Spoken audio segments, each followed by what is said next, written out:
what is what is meant by that quote is that there are people out there who feel in some way left behind or ignored by the political environment. And this is a quote about mid-century, World War II era propaganda, but it's easy to think of this sort of, famous American Rust Belt working class folks who felt left behind by the world, and no one was willing to say to them the things they wanted to hear because those things were not true. And what's happened now is that a political movement has come along that's willing to lie to them in the exact way they want to be lied to, and so they like those people, and that's a useful framework for understanding. Okay, why is something that seems unrealistic and isn't true? Why is it catching on? So we're going to return to that idea later in this presentation. There is a disinformation scholar named Sander van der Linden, and he wrote a book called Foolproof, which goes into the practice and sort of social science of disinformation. And this is his framework that he calls the 6 degrees of manipulation. These are the tactics employed by disinformers to sort of help capture an audience for the ideas that they want to put forward. Depict is the framework: discrediting, emotion, polarization, impersonation, conspiracy, and trolling. Without going laboriously into each one of these too much, you can look at them and think of your outrage-inducing social media feed, and you will find these tactics. People saying, "I'm going to give you the facts." They don't want to. They don't want you to admit this. People showing a meme rather than saying, "Hey, it's cold in my apartment. Here's a meme of a mother trying to keep her baby warm," eliciting strong emotion. Um, Immediately resorting to insults and trolling to take what could be a civil debate and make it polarized and angry. Pretending to have authority when you don't. Conspiratorial thinking, and obviously trolling. We know what that is. So these are some of the ways to spot disinformation. And I think it's useful to just return to this framework in your head when you are in the middle um, of what might feel like a confusing time for some particular scandal, some particular political issue.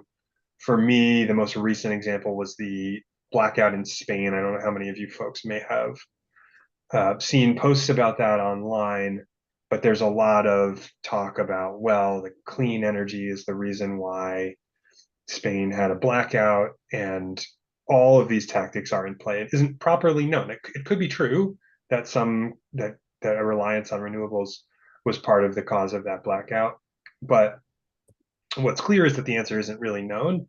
And if you look for these kinds of posts, you will quickly be able to separate which ones are sincerely trying to find out the answers and which ones are using it to forward their own agenda. Um, I also think it's important to talk about sources of disinformation. This graphic is taken from a lecture, which I include in the notes to this presentation, and I highly recommend, about climate disinformation. There's a lecturer named Jenny King who gave this talk, and this is one of her slides. And the big thing to take away here is that we tend to associate propaganda about climate with fossil fuel companies, and there's a good reason for that. They're funding a great deal of this, but the picture is more complicated than that. And you can see from this Venn diagram that there are a number of people that, according to Jenny King's research, they've found that these are the folks that are participating in and backing financially these disinformation campaigns.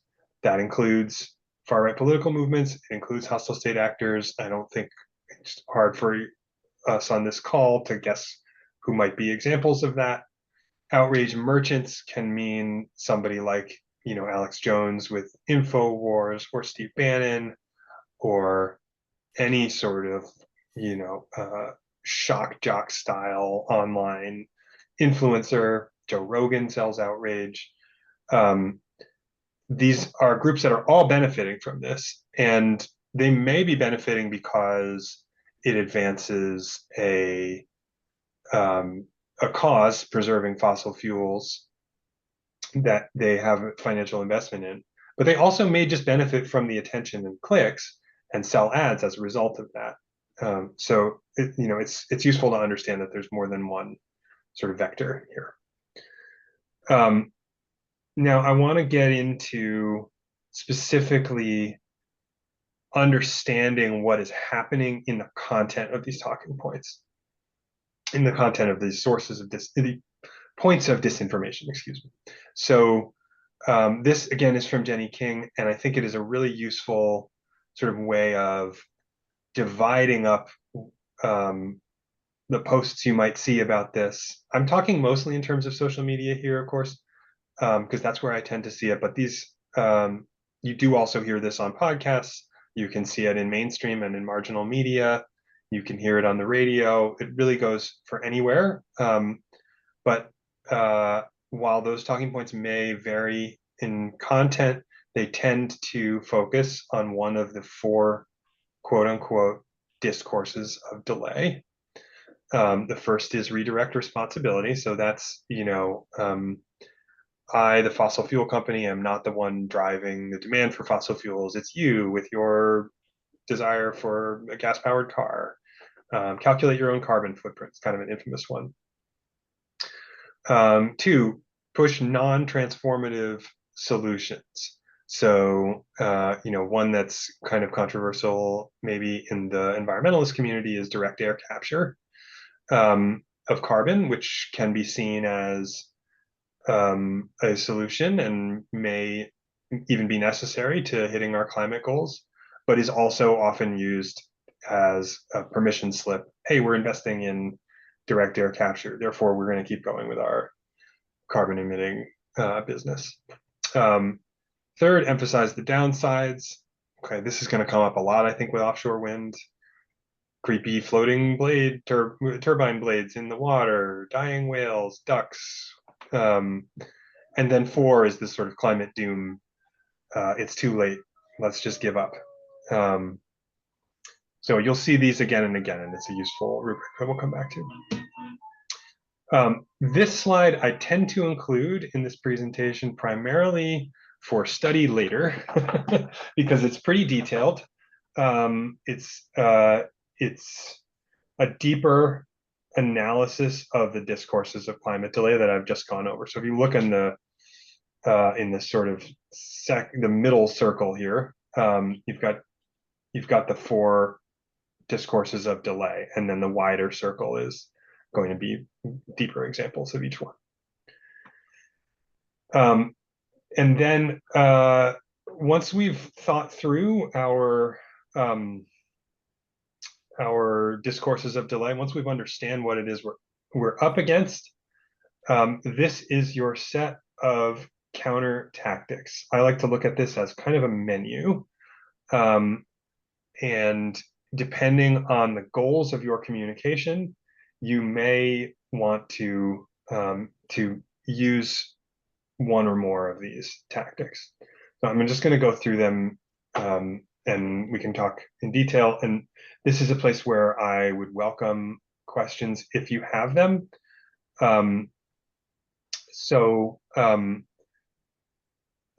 Please put them in the chat or pipe up and interrupt me. That would be fine.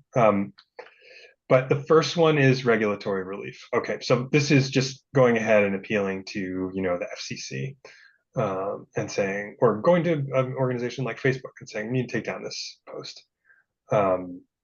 It is, for reasons that I think we're probably all a little sadly familiar with, not a super helpful option in the United States right now. But there can be, sort of closed environments where you might actually be able to appeal to a state regulator or, the rules of the town meeting to get somebody not to speak out of turn. The second one is an idea that comes from Sander van der Linden called pre-bunking. Um, Pre-bunking is the idea of um, getting ahead of these talking points, letting people know that there is a disinformation campaign. And Sander van der Linden talks about disinformation as functioning in many ways like a virus.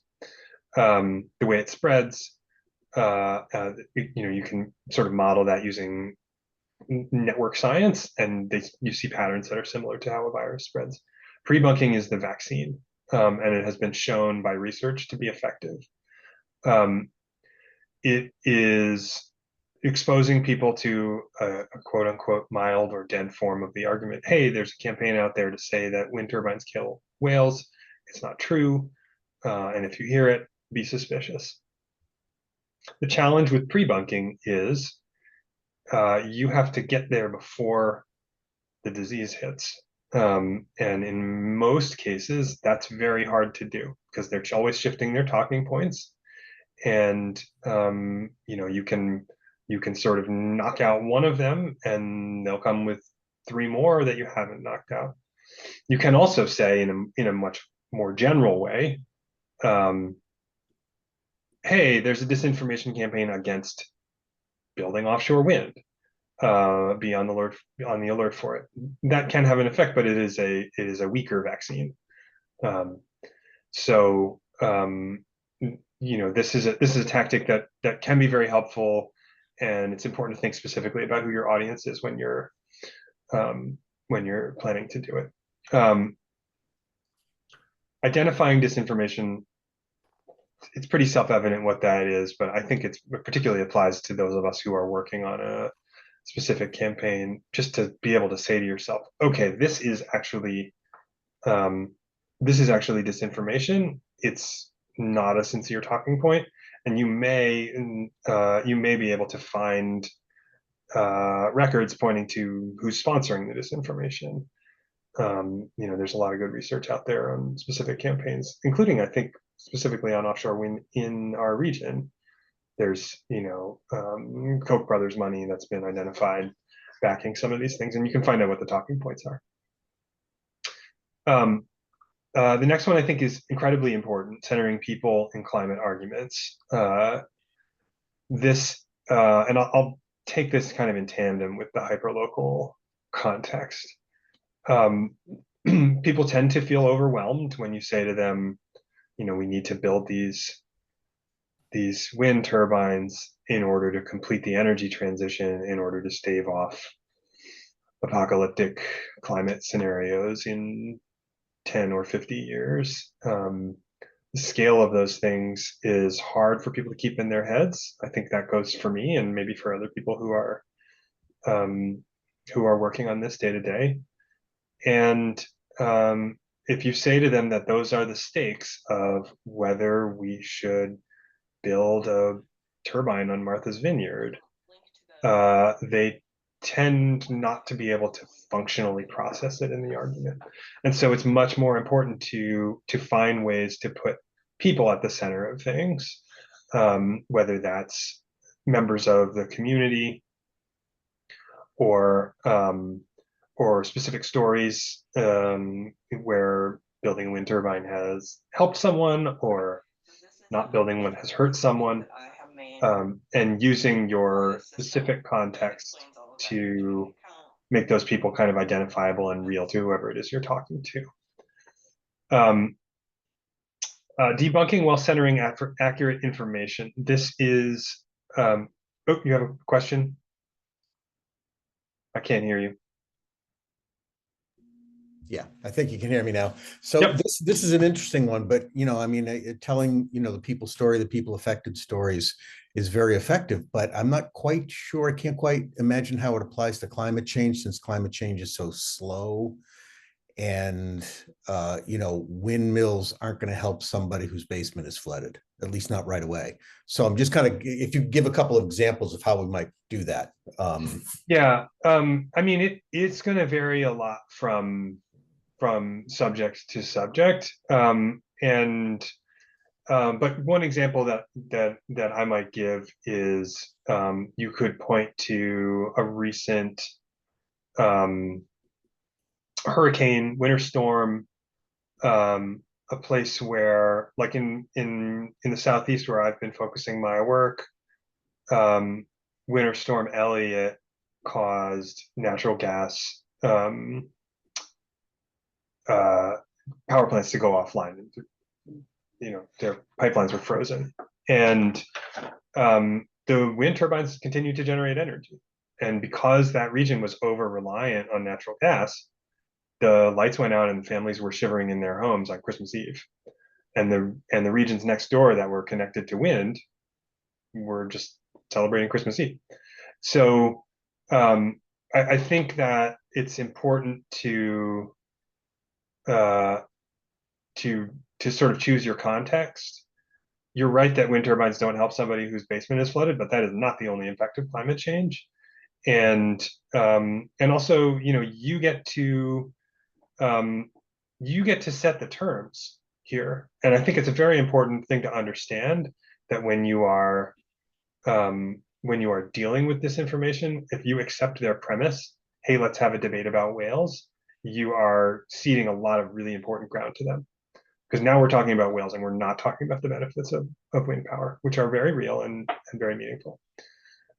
So uh, that a helpful example? Does that help orient you a little bit? Yeah. Yep.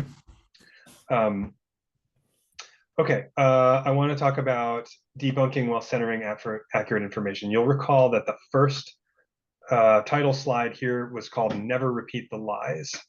Um, Obviously, if you're debunking, that means you've missed your window to pre-bunk.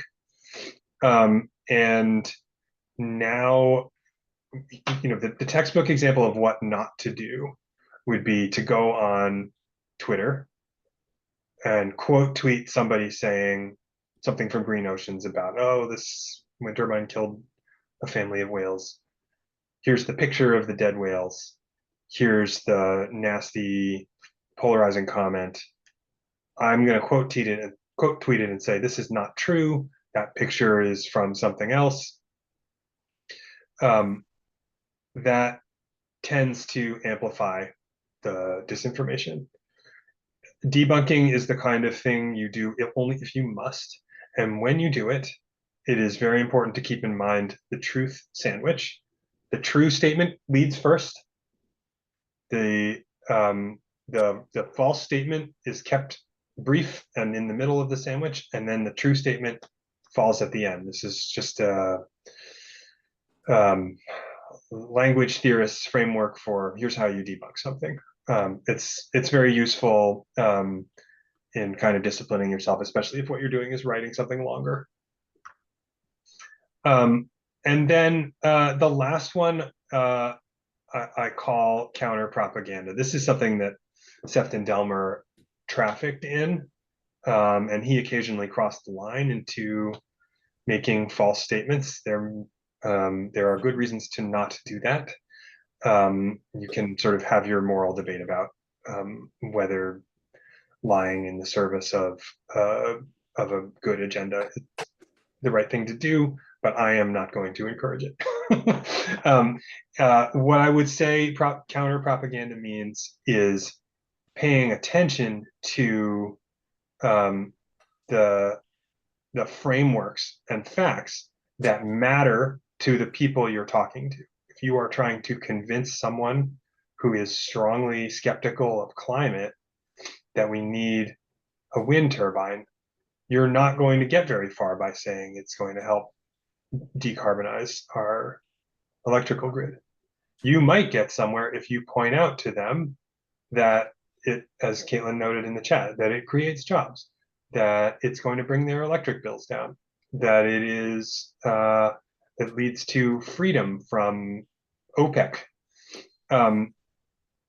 Those are talking points that counter propaganda is maybe a provocative way of framing it, but what I mean is choosing your facts to suit your audience. They are real facts and they are not lies. They are ways of framing your message. Okay, so before we get into the first example, questions about anything I have presented so far, or comments people want to weigh in on anything?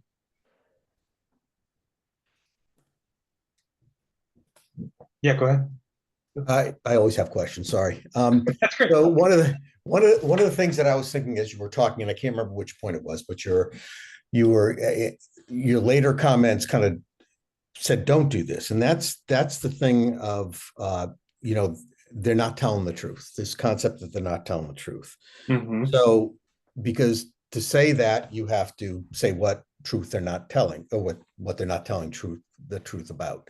But I'm thinking if you couched it in a way of more of a general campaign, don't trust them or they're not telling you the truth or something like that, and have that be the start of everything, and then give an example of what they've done and how blatantly untrue it is, and then finish with the idea, if they're telling you this, what else are they telling you that's not true? So it's like, I think it was something you said about undermining their credibility. It seems, but to undermine their credibility, you're going to be mentioning the falsehood. So I don't know if that's a good strategy or not. What are your thoughts on that? Yeah, I mean, I think so. It certainly can be. There are other ways to call into question the credibility of someone who's disinforming. Very often they have degrees that sort of might sound relevant, but upon further examination are not.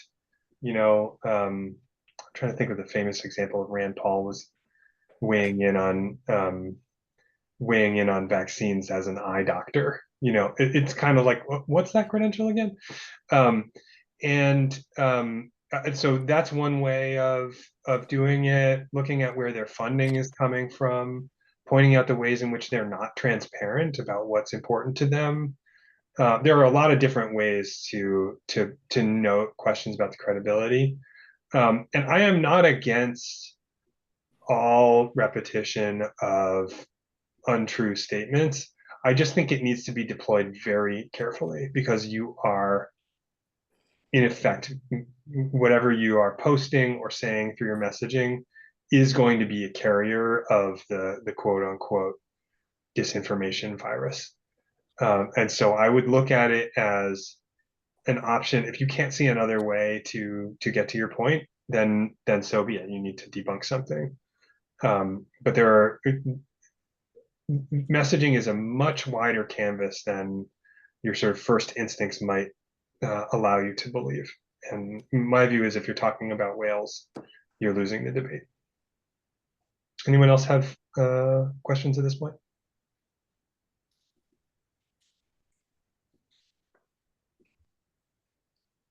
Okay. Well, I will keep going. I'm going to share one specific example that comes from my work on transmission in the Southeast, and then I'd love to talk about some examples that Caitlin has brought.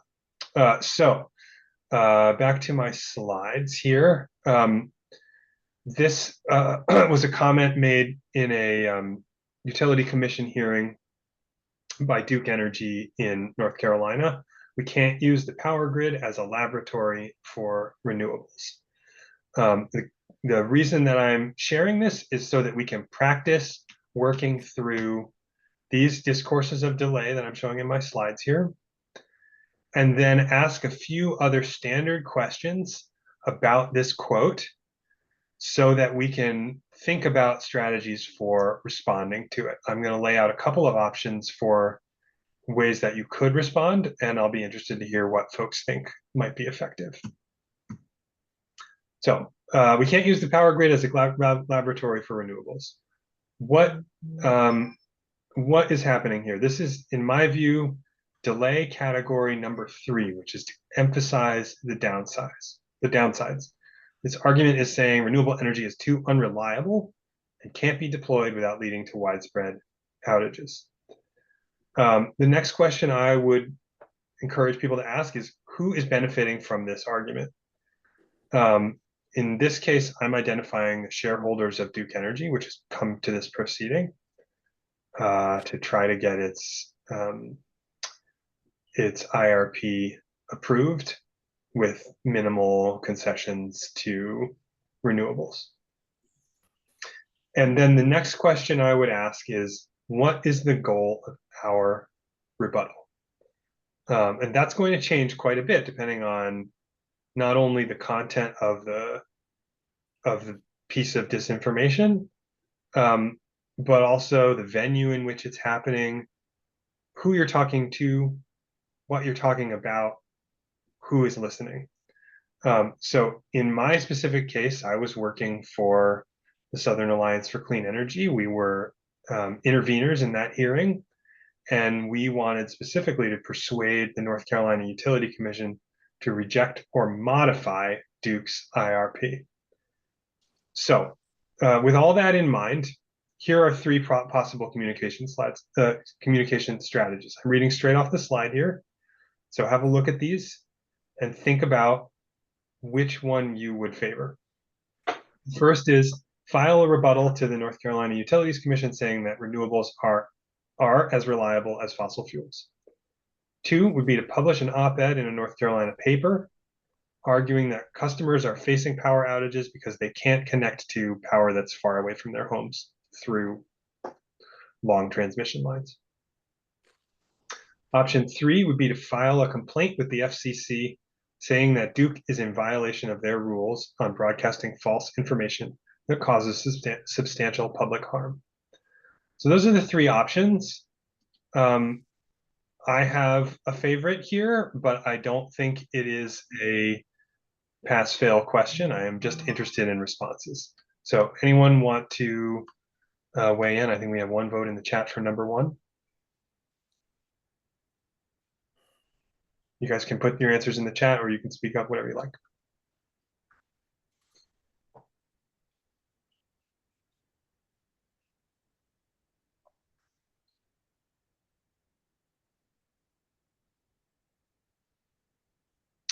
Okay, I'm seeing some ones and some twos. Anyone want to speak up in favor of their preferred choice here?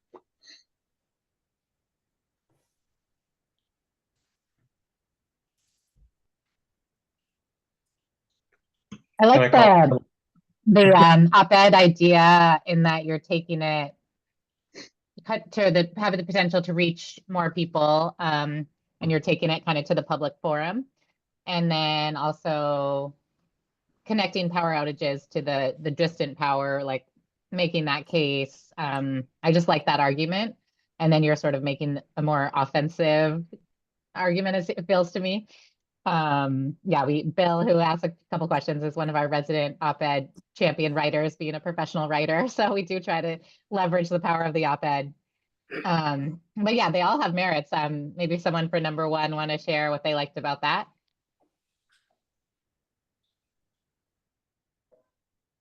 Well, I will, since I'm the op-ed writer, whatever. But I think, I mean, I love the op-ed route. I'm frustrated in Rhode Island because we don't have a very vibrant state paper, and the penetration rate for our media is extremely small or very, very local within the state. So it makes the op-ed approach, you know, take it, but I don't know, it's not as effective as it would be if we had a Boston Globe, you know, or even a, you know, Concord Monitor or New Hampshire Union Leader. I don't even know if those papers exist anymore. So I like number one. The other reason why I think I go a little bit in that direction is because the argument is not emotional. And it's kind of technical.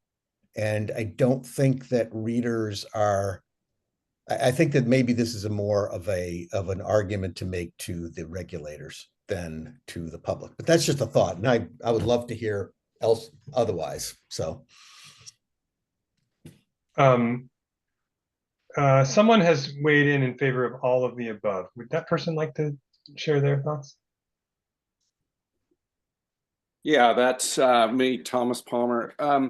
I thought of just number one, but then I realized that if that, you know, this I was thinking of it in terms of a group response, that we have people who are technically savvy. We have writers, and I think that the idea would be to come at it from all angles, if possible. You know, as an individual, probably have to pick one, but as a group, you know, just just come at it from all sides. Yeah, so I like that response a lot, and I will tell you folks that when I first drafted these, I intended that that number 2 would be the quote unquote right answer. But I have come to feel that, I mean, the FCC complaint, I think, it's an example of looking for regulatory relief, but as I've already said in this presentation, it's, you know, incredibly remote that any meaningful action would come out of trying to get that regulatory relief through this. And for this comment in this venue, it's just not likely to happen. But I have come to believe that a combination of 1 and 2 may be the best route here, and I want to call out Jeff in the chat for saying it depends on who has the power, the public or the PUC. I think that's a very important point. We are trying to persuade regulators in this scenario, and they need to be confronted with the evidence. Those are the people you're trying to persuade. Now, they are also members of the public who can read the local paper. And sometimes I think public pressure on them is a more effective way to persuade than a technical filing. To me, what's lacking about option number 1 is that it is more of a defensive response. It is primarily saying no, renewables are not unreliable. They are just as reliable. That is not an argument for putting on renewables that I think is likely to persuade anyone who has any questions about that subject. If someone is inclined to believe the argument that, hey, the sun doesn't always shine, that person is not going to be strongly moved by even, you know, evidence-backed responses that say, yes, it is. I think you want to make the argument more, to highlight another point that was made, to make the argument a little bit more emotional, make it a little bit more about something that matters to the people involved here. I think very often regulators are swimming in technical decisions and will just go with the sort of loudest voice in the room on those issues if they don't feel confident that they know them well. And you need to be able to understand the people that you're talking to and, you know, what's important to them. So, okay, I want to move on from this example because I want to get to some short wind I examples. just want to mention Sam has his hand up. Oh, please. Yes, I'm sorry. Hi, thanks. Sam Ross from Dunsky Energy and Climate Advisors. I just wanted to make a comment about number 1. And full disclosure, I sometimes write testimony and file things with Public Utility Commission, so maybe I have a bias because of that. But I think the difference between 1 and 2 is both the audience and the message. And so I want to call out that I agree that the message proposed in number 1 is not likely to be effective, but I think a different message or a combination of messages emphasizing the downsides of fossil fuel, like item 2 does, and or emphasizing the other benefits that come with renewables that fossil fuels can't readily provide, is a much more powerful strategy to go to a commission to give them not just an argument against renewables, but arguments for renewables. Or arguments against fossil fuels. So I think there's room in for both of these, but I also think there's room for strengthening the proposed message in item 1 here to be more likely to have an impact. I think that's very well said, and a great illustration of how elastic messaging can really be. And that's the biggest tool that we have in this kind of fight is our creativity. So let's keep that in mind as we work through. Now, I'm going to jump ahead to the next slide, which I think is another example, but I'm going to go ahead and skip this because I want to I want to get to the ones that are germane to you all. So, Caitlin, do you want to maybe share your disinformation with us today? Yes, I will. I was just gonna share the Green Oceans Instagram, which I think many of us here are familiar with. I can, if you want to keep the power, I will just put the chat here, and there's a few I thought we could look at, and then the other example I brought was from the Rhode Island Energy deck that they sent out about the increasing costs of power, which they're sort of alluding that renewables and what they called public policy, which is like, you know, relief for lower income Rhode Islanders and that sort of thing was driving up costs. But should I share my screen, Ben, or do you Yeah, I want to? think I'll stop Yeah, sharing and maybe you can yeah, drive. It's perfect. helpful to have the visuals. Yep, for sure. All right, so I think folks know about this. Anyone want to shout out? So this one could be good to pick because we have our event with the Attorney General coming up. But so here's, you know, Newport Buzz is involved in this with Green Ocean saying the Attorney General's lawsuit against the Trump administration over freezing wind farms is, as you know, actually a risky push. It hurts the economy, marine life, the energy future. So it's like explaining quite a lot of detail, alluding to the rapid expansion, marine life, blah, blah, blah. And like sort of what we were talking about, like there's a lot of points here that we don't want to be stuck rebutting. But so yeah, what are your thoughts, Ben? Which elements of disinformation are you seeing on here? And Yeah, well, I see a yeah. lot, but but I want to open the question to the room here. So keeping in mind our 4 discourses of delay, you can't see the slides right now, so I will read them out to you again. Number 1, redirect responsibility. Number 2, push non-transformative solutions. Number 3, emphasize the downsides. And number 4, surrender, it's too late. What all do you folks see here? You can just shout them out.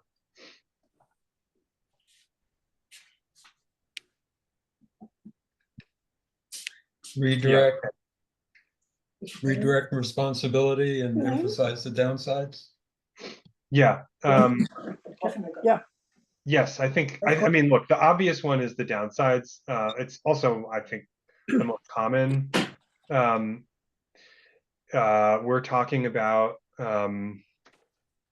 talking about whales. We've got a picture of a broken wind turbine, by the way. There's nothing about wind turbines being likely to break anywhere in the text. It's just bad, ugly wind turbine. And I would say you can also spot in here some of the hallmarks of disinformation, like the depict framework. So you've got this kind of strong emotional. Here's a picture of Trump looking stern. And you presumably, if you follow this Instagram, you might like him. He's a fighter. You've got the broken windmill, which looks kind of dangerous and messed up. It's bringing out strong emotions. There's obviously just false information in here. You've got these polarizing words about the vibrant fishing industry and the booming tourism sector. Watch out, the wind turbines are coming. And I think you can see here, even if you don't know anything coming in about what impact the turbines may or may not have on marine life, you can look at this page and say, what? I'm not sure I trust this group.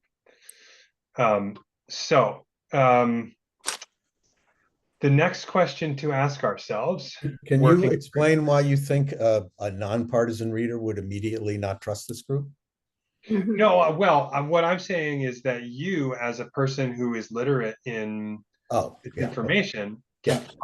can find the elements to make you question it. Yeah. The next question that I would encourage folks to ask is, who is benefiting from this argument?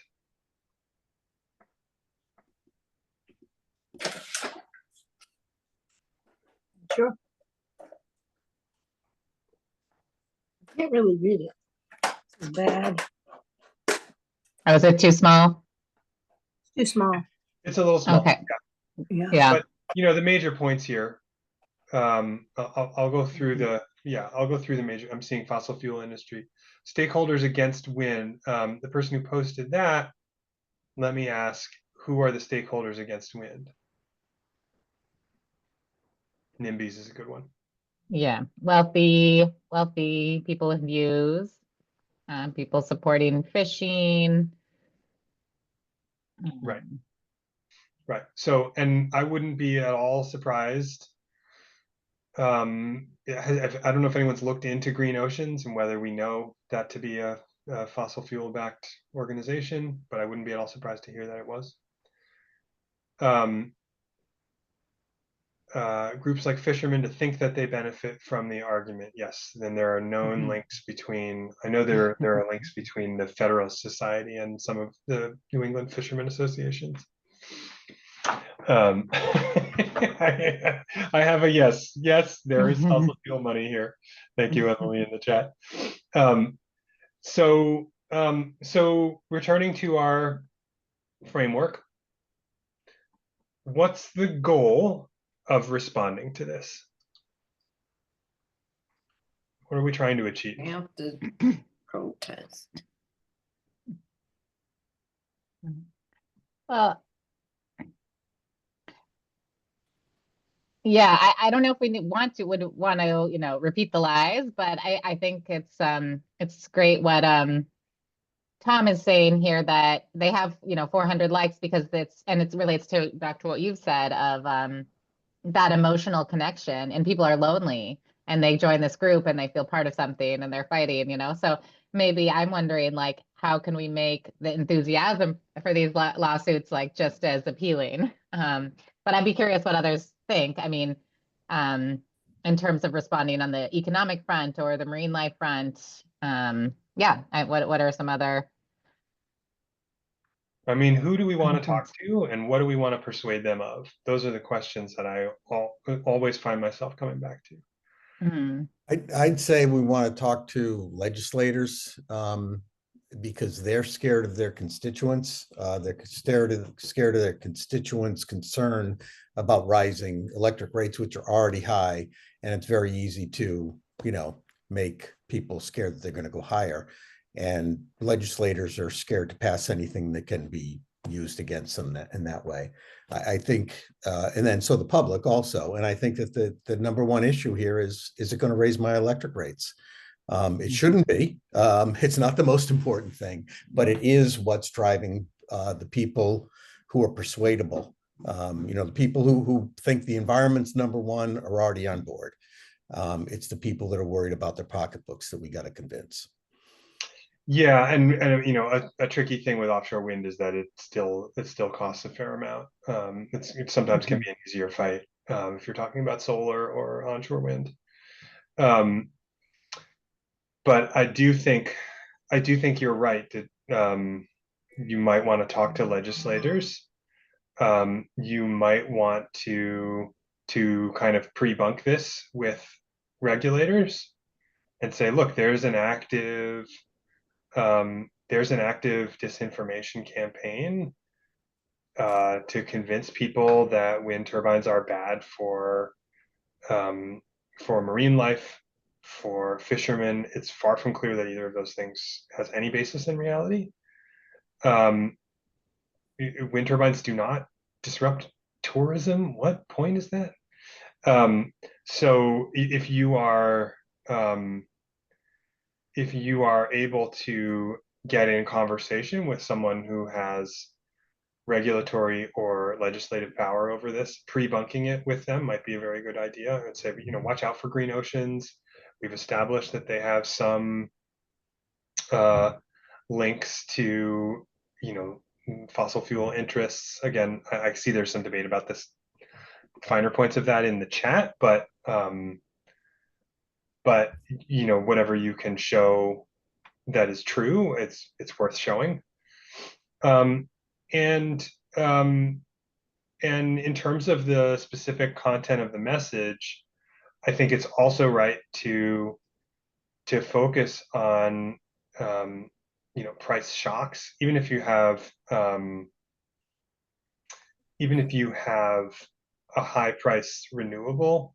What it's not subject to is, you know, major shocks in the cost of natural gas, which we have all experienced during COVID and as a result of the war in Ukraine. And you know, analysts are expecting more of those, and so that's, you know, that's energy independence, which I do think is a winning point with a lot of people, and it's predictability in price. It's just not true for most people that that a wind turbine will actually affect their lives. And I think an important thing, when I come back to the point about loneliness and the emotional appeal, is to understand that there are people out there who sort of hear, and there's a wind turbine project that's proposed.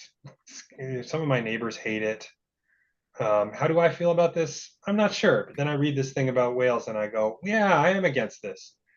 Those are the people you're trying to peel off. It's not going to be the guy who's, I mean, to take a random example, whose Scottish golf course overlooks one and doesn't like it. That's not somebody you're going to persuade. But you might persuade the person down the road for whom the wind turbine is kind of a distant view, and who, if they can be inoculated against some of these false beliefs, might come around to this for other reasons, because they do want a more predictable electric bill. So your mailer is not going to say these turbines are fine for whales. Your mailer is going to say, let's rally to free ourselves from shocking electric bills and unhelpful power outages. Let's have our community meeting about that. That's my thought process on this. As always, I'm running short of time, so we are up against the hour here. I would like to use the last few minutes here to just kind of take in any questions, other opinions about this, and just try to sort of put a bow on things. Yeah, Sam, do you want to jump in? Yeah, thanks. I have a comment on this one. It's also, maybe it's a question as well. I think you, Ben, hit on it a little bit in kind of the later part of your comments there, this idea of it's the people who are sympathetic to the impact on whales or the impact on the views or the impact on, you know, marine ecosystems, but who aren't, you know, haven't really made up their mind.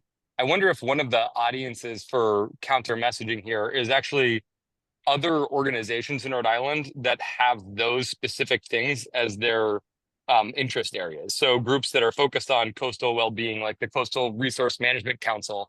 I forget, I'm not sure if that's the exact right name. Or other, you know, other folks who can then leverage their platforms to say, you know, if you care about, like those of us who care about whales are for wind turbines because fossil fuels are dangerous and polluting and other things like that. So kind of enlisting allies who have their own messaging channels already in place to echo, you know, amplify a counter message here, as opposed to just trying to go directly to the public. I'm going to amplify what Anya is saying in the chat right here in response to this. I think that the whales are often kind of, they're kind of pulled in as an excuse because somebody has some other feeling that they're just not sure about this, or they don't like the sound of it. And then they go, oh, it's bad for whales. Yeah. And I sometimes, in order to understand how this phenomenon happens, it's helpful to examine our own biases. So I, for instance, never had much knowledge of what USAID was doing. I had a sense that they were a good organization, and that they were helping the world. And then I became a strident believer in everything about USAID as soon as they came under attack from the Trump administration a few months ago. And in that moment, if someone had gone on social media and said, did you know USAID is the source of the COVID vaccine? We found it because of work they had done. I would have been susceptible to that as misinformation. So that is, it's kind of it might feel like kind of a weird example, but I do think it's helpful to understand when you're thinking strongly against something, the new information that comes in is harder to filter. And so what happens is we're talking about whales, but nobody cares about the whales. Nobody in this conversation, I mean, someone does. Nobody in this conversation about wind turbines necessarily cares about it. So that group that knows about marine life, I mean, fine, they can weigh in favor of the wind turbines, but the person you're trying to persuade is not actually worried about the whales. They're worried about just a vague feeling.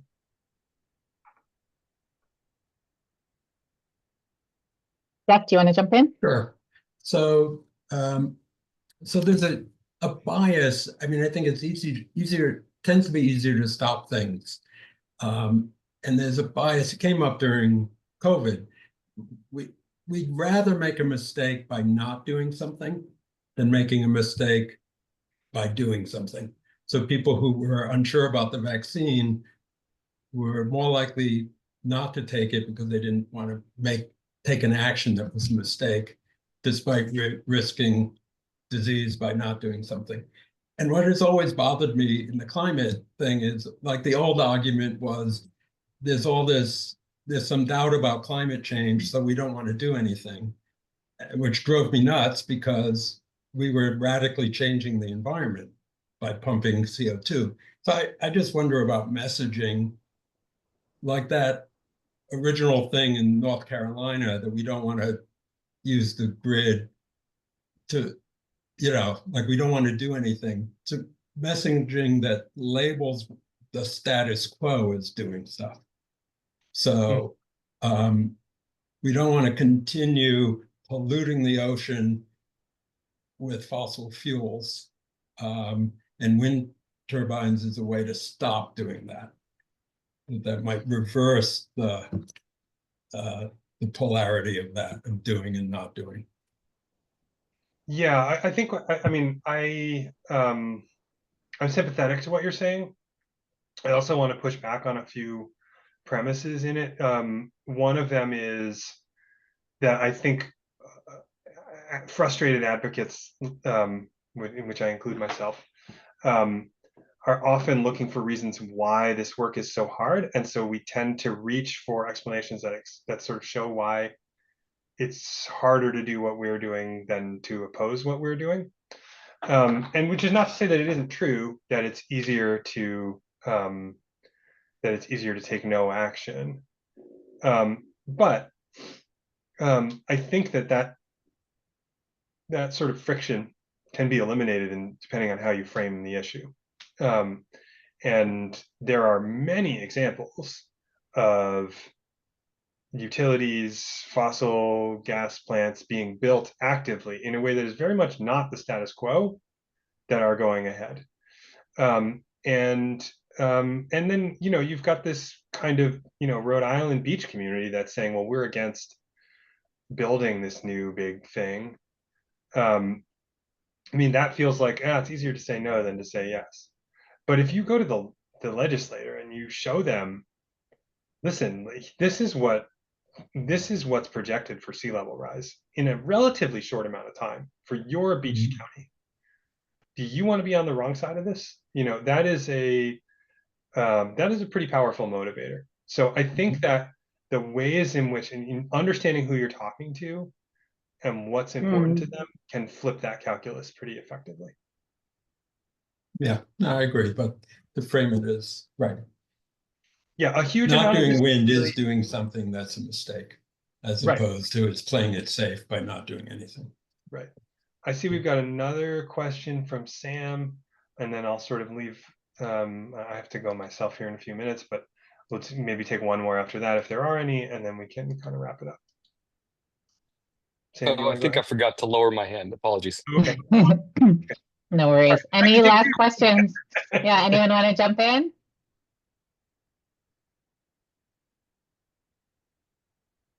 Sorry.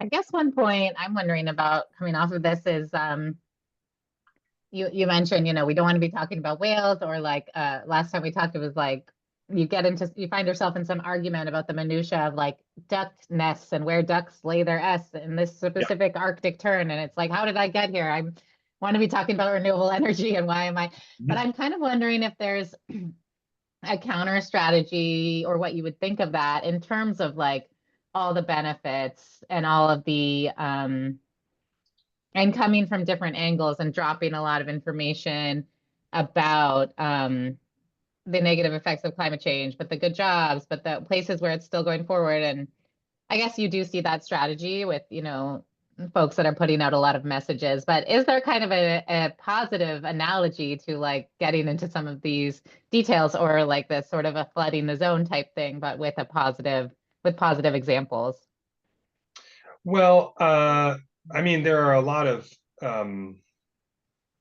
there are a lot of organizations that do research on the sort of pro climate talking points. One that I can think of off the top of my head is the Yale Climate Communication School, and probably some folks on this call are familiar with them.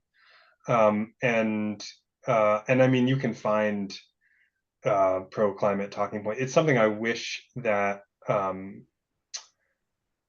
our sort of ecosystem was a little better at developing and distributing. I think we tend to retreat to technical arguments and tend to be reactive to filings by utilities or hearings that are scheduled for us. I think there needs to be a lot more proactive engagement.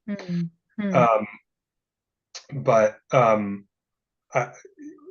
few that I think are, I work on clean electricity, and so a few that I have found to be, reasonably widely agreed as helpful are price questions, cost of your high electric bills, your energy independence. I never expected that one before I started working in this, but people really do feel like their electricity is under threat from foreign governments somehow. And it is true that renewables are local and not shipped across oceans. And then reliability, preventing outages. And I think increasingly natural disasters are seen as climate catastrophes, and they often are. And that can be a powerful tool. One thing that I have a sort of half a mind to develop is a set of talking points for when a bad storm hits, because it can be a very sensitive moment, but there is disinformation out there. And for those of us in the clean energy space, it can be very helpful to sort of work through that. So yeah, hopefully that's a starting point. I think it's an area of research, and I also think there's a lot out there that hasn't quite made its way more widely. And the Yale reports is where I would start. Great, thank you. Thank you all for the very active chat here. I'm going to spend some time reading through it after this presentation. Caitlin, I think you have the slides.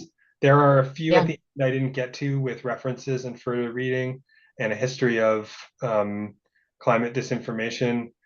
If folks are interested, I'd encourage you to look through that. I think it will give you some additional context for the comments here. But I always enjoy talking about this, as bleak as it is. And thanks everyone for being so engaged. That's fantastic. Thanks, Ben. We're lucky to have you. Yes, I will email everyone who registered the presentation so you can look through it. Thanks, everyone. All right. Thank you so much. Take care. Bye. Bye. Thanks, everyone. Thanks for being here.